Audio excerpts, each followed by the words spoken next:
Welcome back everyone. আশা করছি সকলে ভালো রয়েছেন। আজকে আপনাদের জন্য আবার একটা দুর্দান্ত ভিডিও নিয়ে চলে আসলাম। আমার হাতে এই মুহূর্তে যে জিনিসটা দেখতে পাচ্ছেন এটি একটি পাওয়ার ব্যাংক, যেটা সোলার সিস্টেম। এখানে সোলার প্যানেল লাগানো রয়েছে, রোদ থেকে চার্জ করা যাবে, আবার আপনি সরাসরি কারেন্ট থেকে এটাকে চার্জ করতে পারবেন। আর এটা কিন্তু 20,000 মিলি অ্যাম্পাওয়ার, মানে আপনার একটা এরকম মোবাইল ফোনকে কয়েকবারই চার্জ করতে পারবেন। তো এই জিনিসটা কীভাবে তৈরি করবেন সে বিষয়টা আজকে আমরা জানবো।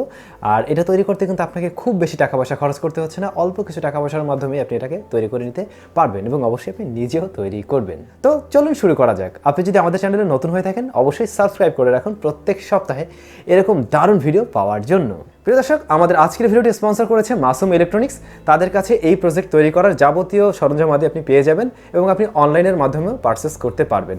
ভিডিও ডেসক্রিপশনে তাদের শপের সমস্ত রকম ডিটেলস দেওয়া থাকলো, আর এর প্রত্যেকটা জিনিসের দাম কেমন কী রয়েছে সে ডিটেলসও জানতে পারবেন। তো চলুন আমরা শুরু করে দিই। আমাদের আজকের প্রজেক্টে প্রথমেই লাগছে 3.7 ভোল্ট ব্যাটারি হোল্ডার। আমি দুইটা ব্যাটারি হোল্ডার ব্যবহার করছি। এরপরে সোলার প্যানেল, তারপরে power bank circuit, lithium ion battery, আমি 5টি ব্যাটারি ব্যবহার করছি। এই সমস্ত জিনিসই আমাদের আজকে দরকার হচ্ছে।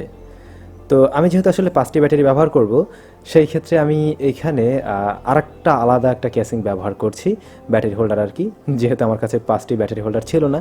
তো আমি এই দুইটাকে জাস্ট জোড়া লাগিয়ে নিব। এভাবে আপনারা চাইলে জোড়া লাগাতে পারবেন, গ্লু গান বা সুপার গ্লু দিয়েও আপনারা জোড়া লাগাতে পারবেন।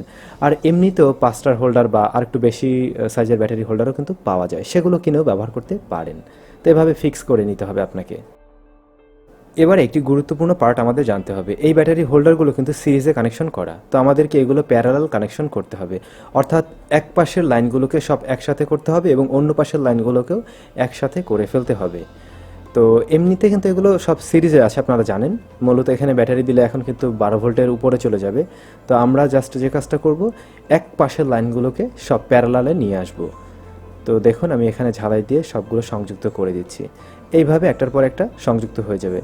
মোটামুটি এক সাইডেরগুলো এক লাইনে থাকবে, আর এক সাইডেরগুলো আর এক লাইনে থাকবে। দেখুন এই পাশটা আমাদের পজিটিভ এবং এখন যে সাইড দেখতে পাচ্ছেন এই টোটাল সাইডটা হচ্ছে নেগেটিভ। তো আমরা যখন এখানে ব্যাটারিগুলো সেট করব আমরা ঠিক ওইভাবেই করব আর কি। তো এইখানে লক্ষ্য করুন ব্যাটারির যে পজিটিভ সাইড এইটা আমরা পজিটিভের দিকে দিচ্ছি, অর্থাৎ রেড কালারের তারের দিকে দিচ্ছি। এরপরে আমরা যে ব্যাটারিটা নিচ্ছি এর পজিটিভ দিকটাও আমরা হচ্ছে গিয়ে পজিটিভের দিকেই দিব। যদিও স্প্রিংয়ের উল্টা সাইডে বসানো হচ্ছে, কিন্তু এভাবেই আপনাকে এটা ব্যবহার করতে হবে।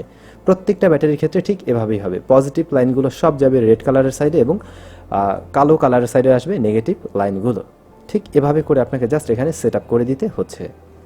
প্রিয় দর্শক, আপনাদের সুবিধার্থে জানিয়ে নিচ্ছি, এর চাইতে ভালো ব্যাটারি কিন্তু আপনারা ব্যবহার করতে পারেন। আমাদের যারা স্পন্সর তাদের শপে কিন্তু এই ধরনের ব্যাটারি রয়েছে, আরও ভালো কোয়ালিটির।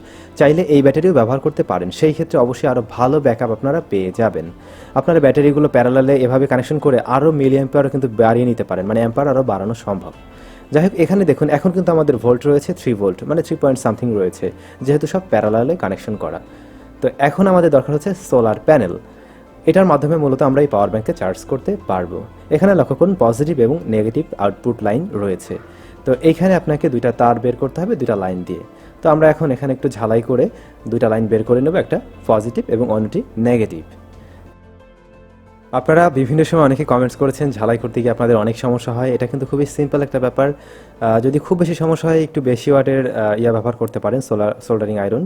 এবং আপনারা যে রিজিন ব্যবহার করছেন সেটা যাতে কোয়ালিটিফুল হয়, একই সাথে আপনার রাং ওটাও যাতে একটু কোয়ালিটিফুল হয়। তো আমি এখন যে কাজটা করছি, একটা ছোট্ট একটা লাইট দিয়ে আপনাদেরকে পরীক্ষা করে দেখাচ্ছি যে এই সোলার সিস্টেমটা কাজ করছে কিনা। যদিও আমি কোনো সানলাইটে বসে কাজ করছি না, আমার এখানে দুইটা লাইট জ্বলছে দুই পাশ থেকে। তো তারপরও দেখুন এই লাইটটা জ্বলে উঠবে। ওই যে আপনারা হয়তো খেয়াল করছেন রেড কালারের জ্বলছে, কারণ কি আসলে এটা জাস্ট নর্মাল লাইট থেকে জ্বলছে, তো যে কারণে খুব বেশি চার্জ দিতে পারছে না। বাট যদি আপনি সরাসরি সানলাইটে ব্যবহার করেন তাহলে আরও বেটার রেজাল্ট পাবেন। আর আপনারা চাইলে আরেকটু বড় সোলার প্যানেলও ব্যবহার করতে পারেন আরও বেটার রেজাল্টের জন্য, তাহলে দ্রুত সময়ের মধ্যে চার্জ করা সম্ভব হবে এই পাওয়ার ব্যাংক। এবারে আমরা এই সোলার প্যানেলটিকে আমাদের সেই বক্সের উপরে সেট করব, আমাদের ব্যাটারির হোল্ডারের উপরে। আপনারা এ পাশেও সেট করতে পারেন, ব্যাটারি ঢেকেও দিতে পারেন, মানে উল্টা পাশেও সেট করতে পারেন। সেই ক্ষেত্রে ব্যাটারিগুলো টোটালি কম্প্যাক্ট হয়ে যাবে এবং সুন্দর লাগবে জিনিসটা দেখতে আরও। তো ওটা করতে পারেন, আমি জাস্ট টিউটোরিয়াল পারপাস এভাবে দেখাচ্ছি। গ্লুগানের মাধ্যমেও কিন্তু এটা ফিক্স করা যায়। হেই গাইস, লিটল রিমাইন্ডার, ভিডিওটি ভালো লাগলে অবশ্যই একটু লাইক করবেন। একেবারে নতুন চ্যানেল আমাদের এটা, সো আপনারা একটু লাইক করলে অনুপ্রেরণা বাড়ে, সেই সাথে ভিডিওটা আরও 10জন মানুষের সামনে নিয়ে যাওয়া সম্ভব হয়। আর অবশ্যই সাবস্ক্রাইব করে আমাদের সাথেই থাকুন। ওকে, এবারে দেখুন আমাদের এপাশে যে দুইটা তার রয়েছে একদম এই যে এই দুইটা, এখন এই তার দুটো হচ্ছে সোলার সিস্টেমের। এই দুইটাকে আমাদের কানেকশন করতে হবে ব্যাটারির সাথে। এখানে যে সোলার প্যানেলটা আমি ব্যবহার করছি তা কিন্তু একটু বেশি ভোল্টের, প্রায় 6 ভোল্টেরই। তো এখানে যে ব্যাটারিগুলো তা 3.7 ভোল্ট। তো তারপর আমি এই ব্যাটারি দিচ্ছি, কারণ হচ্ছে সোলার থেকে আসলে যেভাবে চার্জটা আসে সবসময় আপনি অ্যাকুরেট ভোল্ট পাবেন না, কিছুটা কম পাবেন, সেক্ষেত্রে একটু বেশি দিচ্ছি। আর অবশ্যই আমি একটি ডায়োড ব্যবহার করব, যার ফলে যেটুকু ভোল্ট বেশি যাচ্ছে তাতে খুব একটা সমস্যা হবে না, অনেকগুলো ব্যাটারি সহজে চার্জ করা সম্ভব হবে। দেখুন একটি ডায়োড আমি ব্যবহার করছি।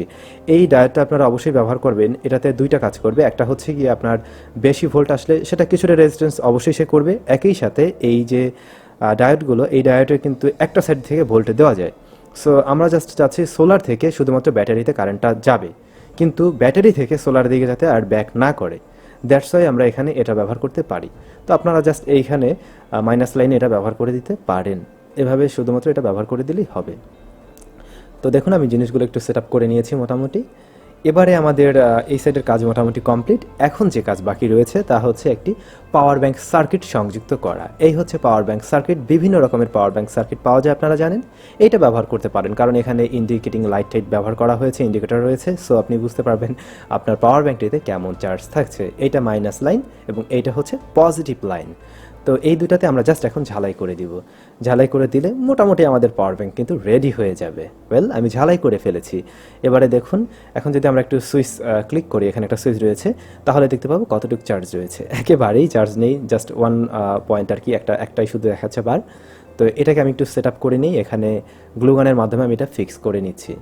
আপনাদের সুবিধার্থে আরও একবার বলে নিই, আপনারা চাইলে কিন্তু সুন্দর একটা বক্স তৈরি করে নিয়ে আপনারা তার মধ্যে এটা রাখতে পারেন। তো আমি এর আগে একটি পাওয়ার ব্যাংক তৈরি করেছিলাম, যেটার বক্স কিন্তু আরও সুন্দর ছিল। ওইভাবে তৈরি করতে পারেন, তাহলে জিনিসটা ক্যারি করতে সুবিধা হবে। আমি শুধুমাত্র টিউটোরিয়াল পারপাস এভাবে রেখে আপনাদেরকে দেখাচ্ছি, যাতে বুঝতেও সুবিধা হয়। ওয়েল, আমাদের কাজ কিন্তু কমপ্লিট, একেবারেই রেডি হয়ে গিয়েছে আমাদের পাওয়ার ব্যাংকটি। এবারে আমাদের এই সোলার প্যানেলের উপরে একটি স্টিকারের মতো রয়েছে, এটা তুলে ফেলতে হবে। তারপরে আমরা যদি এটা রোদ থেকে চার্জ করি, তাহলে এটা রোদ থেকে সরাসরি চার্জ হবে। ইভেন আপনি চাইলে কিন্তু আপনার মোবাইলের চার্জারের মাধ্যমে এটাকে চার্জ করে নিতে পারেন খুব সহজেই। তো দেখুন উপর থেকে এটা খুলে ফেলার পরে এবারে কিন্তু জিনিসটা আরেকটু চকচকে ফকফকে লাগছে এবং দেখতেও বেশ ভালো লাগছে। তো যাই হোক, এভাবে মূলত আমাদের টোটাল জিনিসটা তৈরি করতে হবে। এখন আমি এখানে একটু আপনাদেরকে কানেকশন করে দেখাচ্ছি। নর্মালি হয়তো আপনি এটাকে কারেন্টের মাধ্যমে রিচার্জ করবেন, সেই ক্ষেত্রে আপনি মোবাইল ফোনের যে কোনো একটা চার্জার দিয়ে এটাকে চার্জ করতে পারছেন খুব সহজেই। দেখুন এটা ব্লিঙ্ক করছে, এখানে একটা লাইট ব্লিঙ্ক করছে, এটা চার্জে বসানোর পরে। তো ফুল চার্জ হয়ে গেলেও এখান থেকে আপনি দেখতে পাবেন যে ফুল চার্জ হয়ে গেল। এরপর আপনি চাইলে এটাকে রোদ থেকেও চার্জ করতে পারেন, যখন কিনা আপনি বান্দরবন ঘুরতে যাবেন বা দূরে কোথাও ঘুরতে যাবেন বা ইমার্জেন্সি সিচুয়েশনে। এবার আমরা মোবাইল ফোনে চার্জ করে দেখাচ্ছি। তো দেখুন এখানে আমি লাইন কানেকশন করলাম এবং আমি আমার একটি ফোনে কানেক্ট করলাম, এবং এটা অলরেডি হয়তো আপনারা খেয়াল করছেন এটা কিন্তু চার্জ নিচ্ছে এবং খুলে ফেলার সাথে সাথে কিন্তু এটা অফ হয়ে যাচ্ছে। তো এইভাবে আপনারা চাইলে খুব সহজেই চার্জ করতে পারবেন। এখানে যে ব্যাটারিগুলো, এগুলো কিন্তু প্রত্যেকটা 4000 মিলিঅ্যাম্পার বলা হয়েছে। আমি জানি না অ্যাকচুয়ালি 4000 হয়তো এগুলোতে নেই, এগুলো লেখা থাকে। তবে আপনারা ভালো মানের ব্যাটারি অবশ্যই পাবেন, সেগুলো ব্যাটারি ব্যবহার করলে আপনারা অবশ্যই 20000 মিলিঅ্যাম্পার পেয়ে যাচ্ছেন। তখন 4000 মিলিঅ্যাম্পার করে 5টি ব্যাটারি ব্যবহার করলে 20000ই হবে। তো বন্ধুগণ, ভিডিওটি আপনাদের কেমন লাগলো আশা করছি খুব সহজেই আপনি বুঝে নিয়েছেন। আপনাদের উদ্দেশ্যে বলবো আপনারা অবশ্যই ভালো মানের ব্যাটারি ব্যবহার করবেন। ওই সপ্তাহে কিন্তু ভালো ব্যাটারি রয়েছে, এছাড়া আপনি অন্য কোনো জায়গা থেকেও ভালো ব্যাটারি কিনে ব্যবহার করতে পারেন। সেই ক্ষেত্রে অবশ্যই আপনি আরও বেটার রেজাল্ট পেয়ে যাবেন। তো আপনার যদি কোনো ধরনের মন্তব্য থাকে বা কোনো ধরনের কিছু জানার থাকে অবশ্যই কমেন্টস করে জানান। সবাই অনেক বেশি ভালো থাকুন।